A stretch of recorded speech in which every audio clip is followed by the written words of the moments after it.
राहु और केतु जन्म कुंडली में प्रतिकूल भाव से बैठे हुए हों तो ये जिस भाव में बैठते हैं और जिस ग्रह के साथ बैठते हैं उस भाव और उस ग्रह की शक्ति को सोख लेते हैं। जैसे ये रिस्पेक्टिवली सूर्य और चंद्रमा की रोशनी को ढकने का काम करते हैं, वैसे ही ये इस भाव में और जिस ग्रह के साथ बैठते हैं उसकी भी रोशनी को खींच लेते हैं, उसकी ऊर्जा को सोख लेते हैं।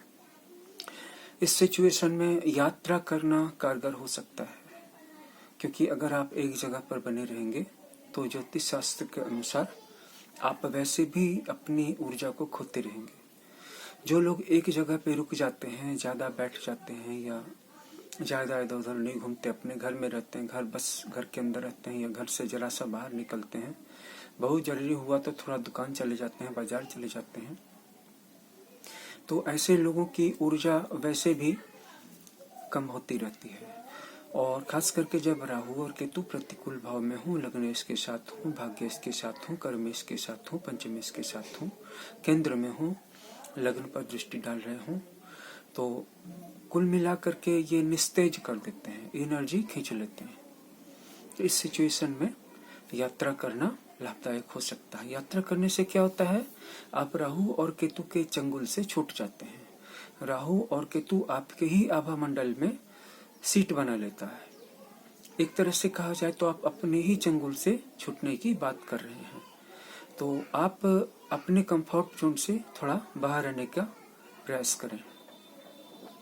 देखिए, तीसरा भाव जो है वो छोटी दूरी की यात्रा है और 9वां भाव लंबी दूरी की यात्रा है।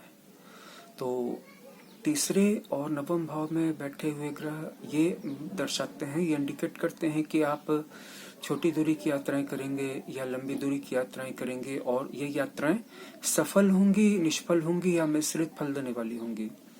लेकिन मोटी तौर पर इतना कहा जा सकता है कि अगर आपके तीसरे या 9वें भाव में मंगल है तो आपको यात्रा करने का बहुत ज्यादा शौक होगा, क्योंकि मंगल जो है अपने आप में एक जुनून का, एक मिशन का, एक अभियान का ग्रह है।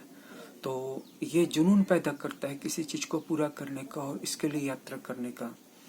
मंगल उन चीजों में खोज करने की प्रेरणा देता है जो चीजें अभी तक खोजी नहीं गई हैं, किसी के द्वारा भी खोजी नहीं गई हैं, डिस्कवर करने की प्रेरणा देता है। जैसे बहुत पहले अमेरिका की खोज हुई थी या फिर भारत की खोज हुई थी मेडिएवल एजेस में, नाविकों के द्वारा हुई थी। तो यह सब कुछ मंगल का ही अभियान था दरअसल में।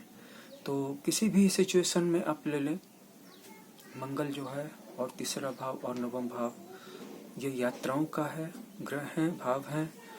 और आपकी जन्म कुंडली में राहु और केतु अगर प्रतिकूल रूप से आपके ग्रोथ को रोक रहे हैं, या आप जब तक कुछ प्रयास कर पाते हैं कि मैं अपनी सिचुएशन को बदलूं, मैं तरक्की करूं, उन्नति करूं, तब तक फिर राहु और केतु आपकी ऊर्जा को खींच लेते हैं, सोख लेते हैं।